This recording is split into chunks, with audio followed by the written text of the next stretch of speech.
சத்தியமங்கலம் அனைத்து கட்சி மற்றும் சமூக ஆர்வலர்கள் அனைவரும் கொடிவேரி அணை பவானி நதி பாசன சார்பாக மாலை வணக்கத்தை தெரிவிக்கிறோம். இந்த ஆர்ப்பாட்டம் என்பது முழுக்க சத்தியமங்கலம் அனைத்து கட்சி பிரமுகர்கள், அனைத்து பொதுநல அமைப்புகள், சமூக ஆர்வலர்கள், இப்பகுதியினுடைய விவசாய சங்கங்கள், முக்கியமாக விவசாய தொழிலாளர்கள் இணைந்து நடத்துகிற ஒரு போராட்டமாக அறிவிக்கப்பட்டிருக்கிறது. அதிலே பவானி நீரை குடிநீராக, பவானி நீரை ஆயக்கட்டு பாசன நீராக பயன்படுத்துகிற 3 லட்சம் ஏக்கர் பாசன விவசாய சங்கத்தின் சார்பாக அவர்களோடு இணைந்து பயணிக்க வேண்டியது என்னுடைய கடமையும் பொறுப்பு. எனவே இந்த போராட்டத்தில் முழுமனதோடு கலந்து கொள்வது என்ற முடிவில் நாங்கள் இவர்களோடு இணைந்து இன்றைக்கு இந்த கூட்டத்தில் கலந்திருக்கின்றோம். அதற்கு முன்பாக ஐயா அவர்களிடத்திலே, ஆராய்ச்சியிடத்திலே இந்த பிரச்சனை என்பதனுடைய முன்னோட்டத்தை இதற்கு முன் பேசிய பெரியவர்கள் சொல்லியிருக்கிறார். இருந்தாலும் கூட இது வெறும் அரசு, ஐயா சுந்தரம் ஐயா சொன்னதை போல அரசு அதிகாரிகளை மட்டும் நிர்பந்திக்கிற கூட்டம் இது அல்ல. அரசு அதிகாரிகளை மட்டும் கேள்வி கேட்கிற கூட்டம் அல்ல. உண்மையில் இது முழு பொறுப்பு ஆட்சியாளர்கள் அவர்களுக்கு தான். அதிகாரிகளுடைய எல்லை என்பது எங்களுக்கு எந்த அளவுக்கு என்று எங்களுக்கு தெரியும். உங்களுடைய கைகள் எவ்வளவு கட்டப்பட்டிருக்கிறது என்றும் எங்களுக்கு அதை பற்றி நாம் இங்கே விரிவாக பேச முடியும். உடைய முழு பலத்தை வைத்திருக்கின்ற பெரும் தொழிற்சாலைகள், அது காகித ஆலைகளாக இருந்தாலும் சரி, சாய ஆலைகளாக இருந்தாலும் சரி, சர்க்கரை ஆலைகளாக இருந்தாலும் சரி, அவையெல்லாம் யாரும் மாவட்ட அதிகாரிகளை ஒரு பொருட்டாகவே எடுத்து, நம்முடைய மாவட்ட ஆட்சியர் தலைவர் உட்பட யாரையும் அவங்க எடுத்து, அவர்கள் நேரடியாக சென்னையை மட்டுமே அணுகுகிறார்கள்.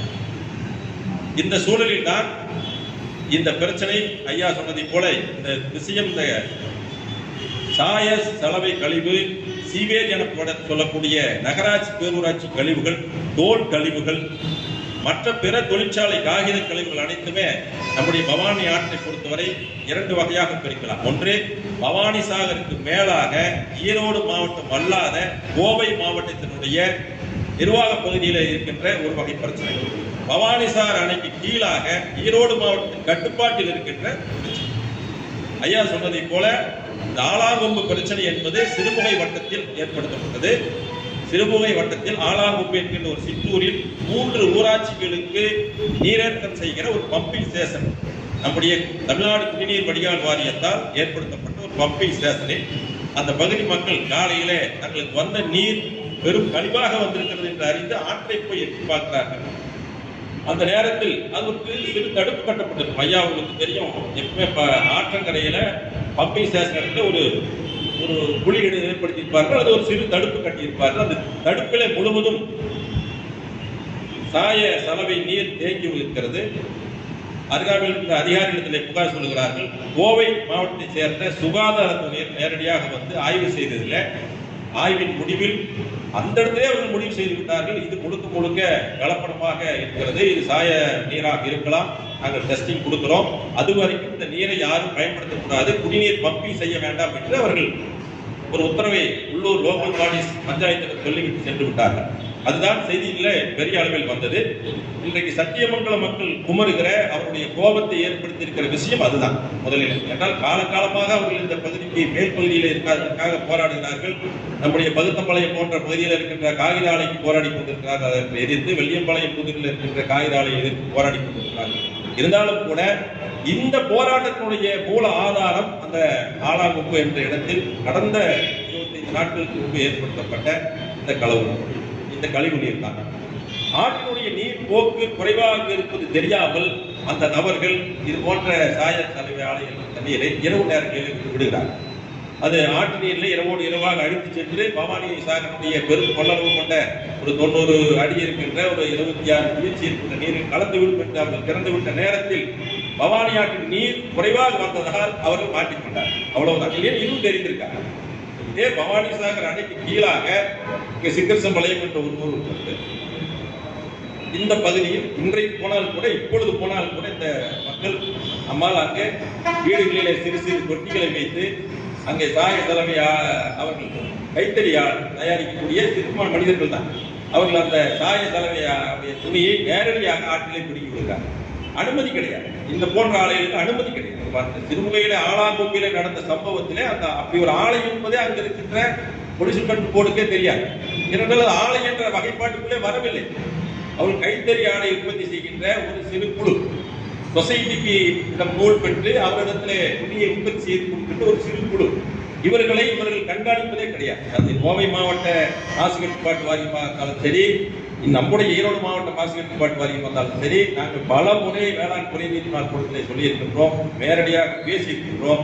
சத்தியமங்கலம் பகுதியில் சதுமுகை, எங்களுடைய கொடிவேரி அணைக்கு மேலாக இருக்கிற சதுமுகை பகுதியில் இது போன்ற சிறு சிறு தொட்டிகளில சாய ஆலைகளை வைத்திருக்கிறார்கள், சாய நீரை வைத்திருக்கிறார்கள், இரவு நேரங்களில் அவற்றை திறந்து கொடுக்கிறார்கள் என்று சொன்னால் இதுவரைக்கும் ஒரு நடவடிக்கை கூட ஈரோடு மாவட்ட போலீஸ் கண்ட்ரோல் போர்டால் நடவடிக்கை எடுக்கப்படவில்லை. அதைத்தான் இவர்கள் சிறுமுகையில் ஏற்பட்டிருக்கிற அந்த அபாயத்தை சொல்லியிருக்கிறார்கள். எங்களால் தொடர்ந்து கண்காணிக்க முடியும்.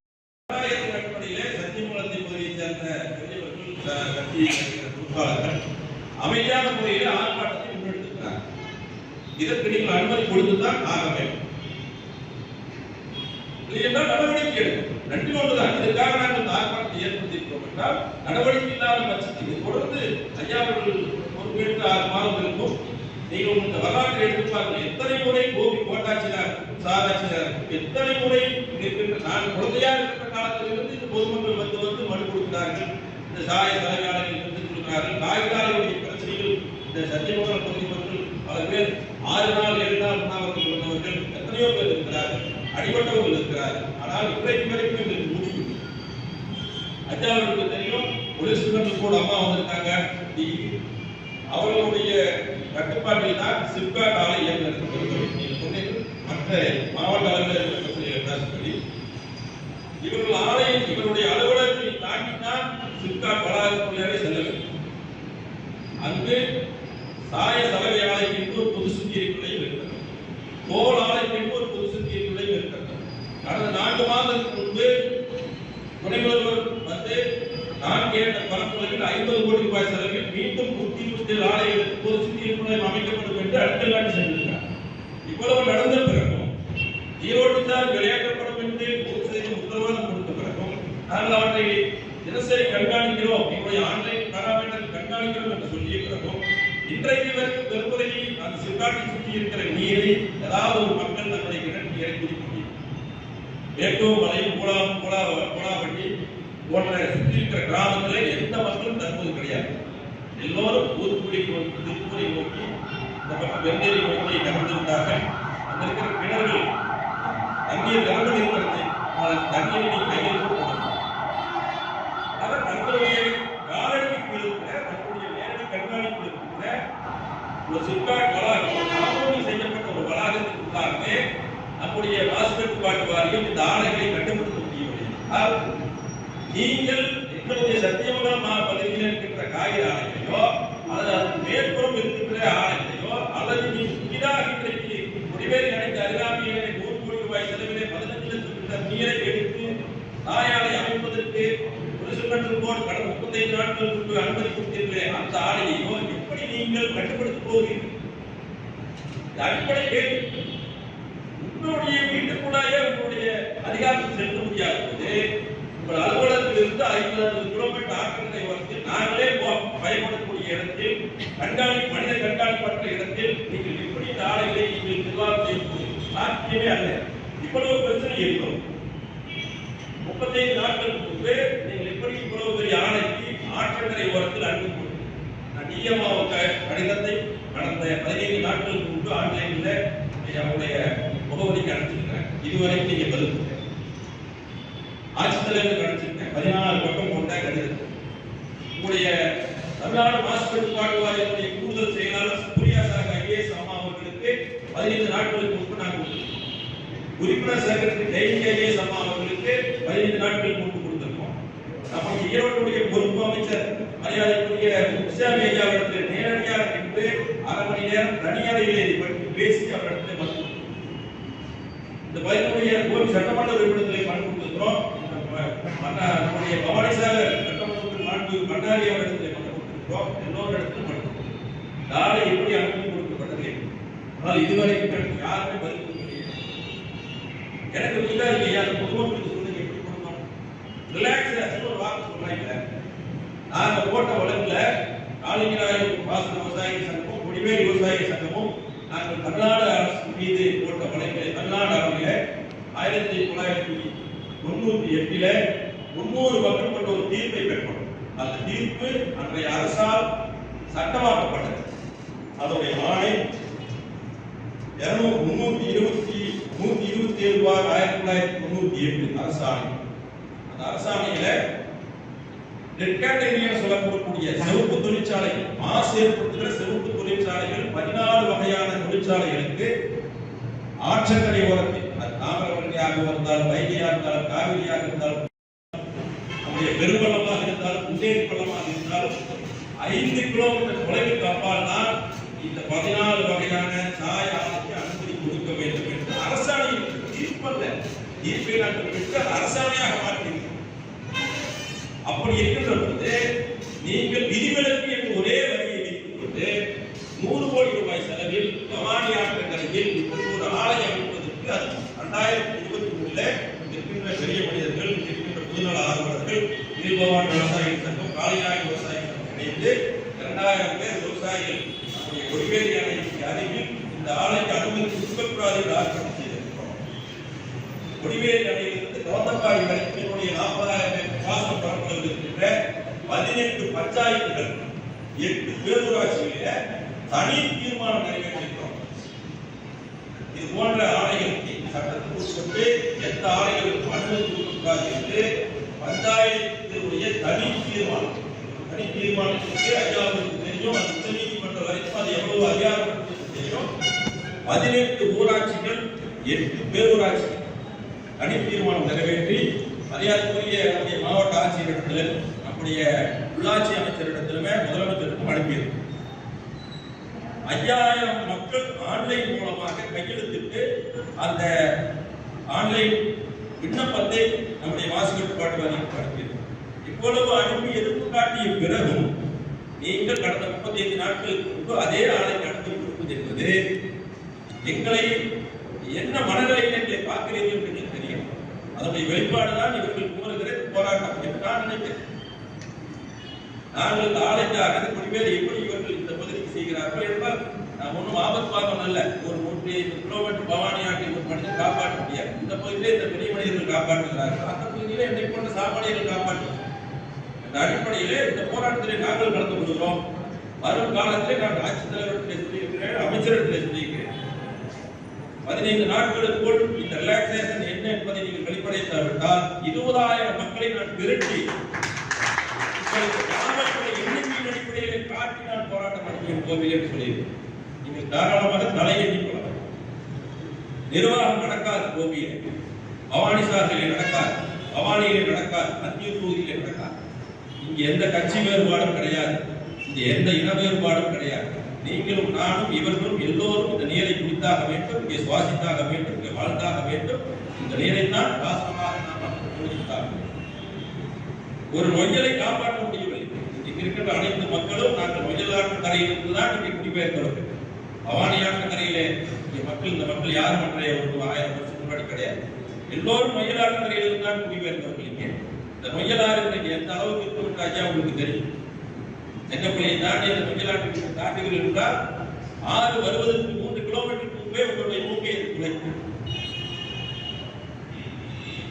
வரத்தப்பாளையம் என்ற அணை கட்டப்பட்டு 35 ஆண்டுகள் ஆகியும் இதுவரைக்கும் அரசால் பாசன அணை திறக்கப்படாத இருக்கிறது என்ற ஒரு அவலத்தை நான் மிக்க தலைகுனிவோடு நான் இங்கே பதிவு செய்கிறேன். விவசாயிகளுக்காக கட்டப்பட்ட ஒரு அணை, நொய்யலாற்றிலே கட்டப்பட்ட அணை 35 ஆண்டுகள் ஆகியும் இதுவரை ஒரு நாள் கூட திறக்கப்படவில்லை. காரணம், திறந்தால் முழுவதும் சாயம் நீர். எப்படி திறக்கும் அரசு? திறந்தது எப்பொழுது என்றால் 2017 மிகப்பெரிய மழை பொழிந்து நம்முடைய பவானி ஆற்றில் 2,00,000 கியூசிக்ஸ் நீர் வந்த காலத்தில் நொய்யல் ஆற்றிலும் ஒரு 50,000 வந்தது. அன்றைக்கு அந்த அணையை திறந்து மொத்த சாய நீரையும் கடலிலே கொண்டு போய் சேர்த்தது. அங்க இருக்கிற மீனவன் யார்? இங்க இருக்கிற உயிரினங்கள் யார்? இந்த அளவுக்கு இருக்கிற ஒரு விஷயத்தில் அப்படி எட்டி பிடிக்கிற தூரத்தில் இருக்கிற ஒரு நொய்யலாற்றை எடுத்துக்கிட்டு நாங்கள் பவானி ஆற்றையும் அதே போலத்தான் எடுக்க வருவோம், அதற்கு அனுமதிப்போம் என்பது ஏற்புடையது அல்ல என்று என்னுடைய ஐயாவிடத்தில் நாங்கள் பணிபோடுதான் ஒவ்வொரு விஷயத்தையும் சொல்லுவோம். அதே போல சீவேஜ் வாட்டர் சொல்லக்கூடிய மேட்டுப்பாளையம் நகராட்சி, சத்தியமங்கலம் நகராட்சி, கோபிச்செட்டிப்பாளையம் நகராட்சி, பவானி நகராட்சி, அது 12 பேரூராட்சி, அதற்கு சுமார் 40 ஊராட்சியினுடைய ஊர் கழிவுகள், மனித கழிவுகள் மொத்தமும் பவானி ஆற்றில் தான் கலக்கும். ஈரோடு மாவட்டத்துடைய சாக்கடையா பவானி, கோவை மாவட்டத்தின் சாக்கடையா பவானி. ஒரு ஊராட்சி அமைப்பு, ஒரு அரசு நிர்வாகம், ஒரு டிடிசிக்கு அப்ரூவல் நீங்கள் கொடுக்கிறீர்கள் என்றால், அல்லது ஒரு நகரம் விரிவாக்குகிறது என்றால், அல்லது ஒரு கிராமத்திலே மக்கள் தொகை அதிகரிக்கிறது என்றால், அதனுடைய கழிவுநீர் மேனேஜ்மெண்ட் என்பது உள்ளாட்சி அமைப்புடைய முக்கிய பொறுப்பு. உள்ளாட்சி அமைப்புடைய முக்கிய நோக்கமே சுகாதாரம் தான். அதை நிர்வாகம் செய்யாத அரசு ஆற்றில் மட்டுமல்ல, கடப்பள்ளி வாய்க்காலில் கோபியுடைய அனைத்து கழிவுகளும் கலக்கின்றன. அர்க்கன்கோட்டையிலே டிஎன் மலத்தில் டிஜிபி டிஜிபியில் ஆரம்பித்து அத்தானி வரைக்கும் அனைத்து கழிவுகளும் அர்க்கன்கோட்டையிலே கலக்கிறது. ஈரோட்டினுடைய ஒட்டுமொத்த கழிவு கால்வாய்களிலே கலக்கிறது. நீங்கள் ஐயா தெரியும், நம்முடைய சப்ளைக் அலுவலகத்துக்கு பின்புறம் சிங்கம் வாய்க்காலுக்கு ஒரு வாய்க்கால் தாஸ்தார் ஐயா தெரியும். அது எங்களுடைய பிரான்ச் வாய்க்கால் கடப்பள்ளியில. ஆனால் அந்த வாய்க்கால் முற்றிலும் கோபி நகராட்சியுடைய கழிவுகளை சுமந்து கொண்டு வருது. நீங்க வாய்க்காலை பார்க்க முடியாது, மற்றும் ஆகாய தாமரை திறமை. நீங்க ஐயா இடத்துல நீங்க பாலத்தை கிராஸ் பண்ணும்போது பாருங்க, நம்முடைய பவானி ஆற்றுல, சத்தியமங்கல இடத்துல, கொடிவேரியில ஒவ்வொரு இடத்துலையும் ஆகாய தாமரை, மூன் கொடி இருக்கு, குதிரை குழம்பு கொடி இருக்கு, அரவம் போல இருக்கு. இதெல்லாம் ஏன் வருகிறது? ஆற்றிலே ஒரு தூய நீரிலே இருப்பாங்க. பெரிய குளத்துக்கு ஒரு குளம் இருக்கு, நீர் இருக்கான்னு தெரியல. நீர் இருந்துச்சுன்னா போய் பார்த்தீங்கன்னா ஒரு கோரையோட அதுல இருக்காது, ஒரு ஆகாய தாமரை இருக்காது, ஒரு ஊனான் கொடி இருக்காது.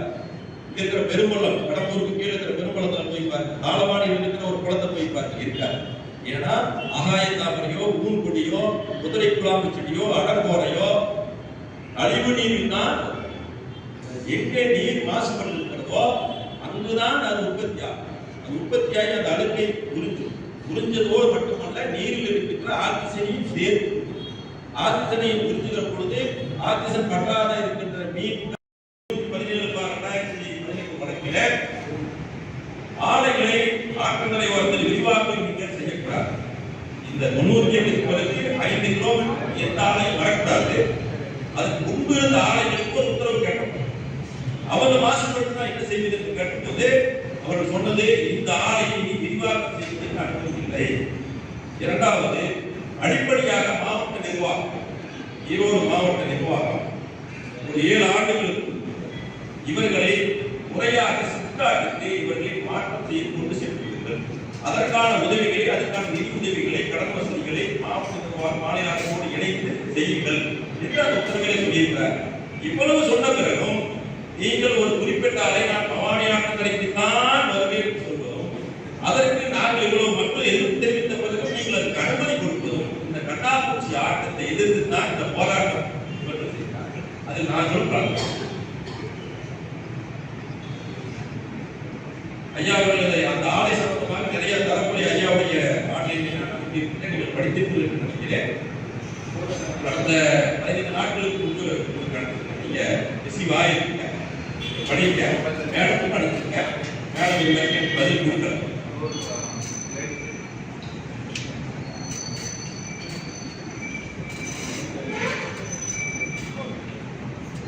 ஐயாவுக்கு பல வருவாய்த்துறை என்பது ஒரு ஜுடிஷியல் மேஜிஸ்ட்ரேட், ஒரு ஆராய்ச்சியர், ஒரு 6 தாலுகாவை நிர்வாகம் பண்ணுவார். மேடம் உங்களுக்கு இது மட்டும்தான் முக்கிய வேலை, ஏன் எனக்கு நீங்கள் பதில் கொடுக்க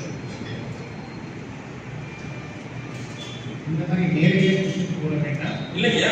நான் கடிதம் தான் அனுப்பிச்சிருக்கேன். இதனுடைய ஆற்றாமையுடைய வடிவம் நாங்கள் என்ன செய்வது? நாங்கள் ஆயிரத்தை தான் நாங்கள் இங்கே போராடுறோம். நான் வெறும் காரியத்திலே போர் செய்து கொண்டிருக்கிறேன்.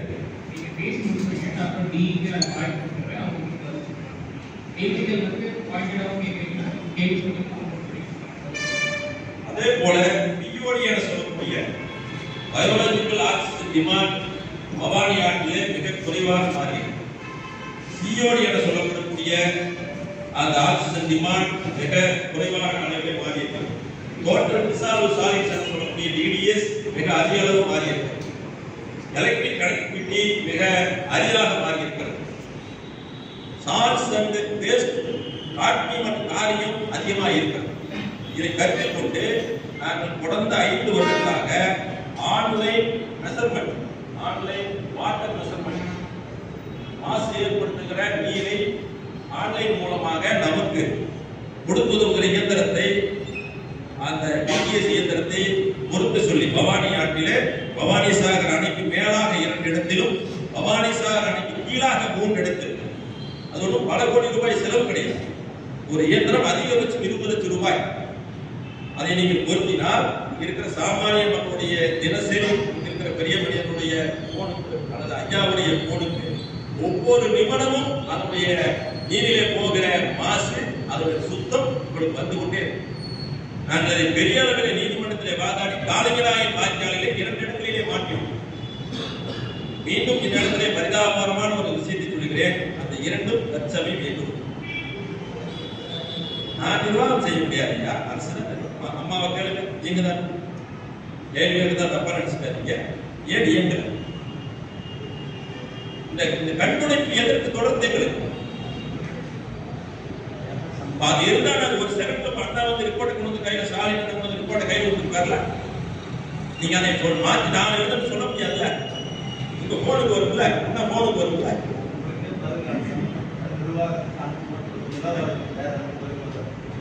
எதையுமே செய்ய மறுத்து விட்டு நாங்க இப்ப பீஸ் கமிட்டி மீட்டிங் போட்டு நாளைக்கு பிரச்சனையே முடிக்கிறதுக்கு ஏதாவது பண்ணுங்கப்பா அப்படின்னா எங்களுக்கு என்ன தெரியல. அது போரை முன்னெடுத்து பெரியவங்க சொல்றோம் அவர்கள்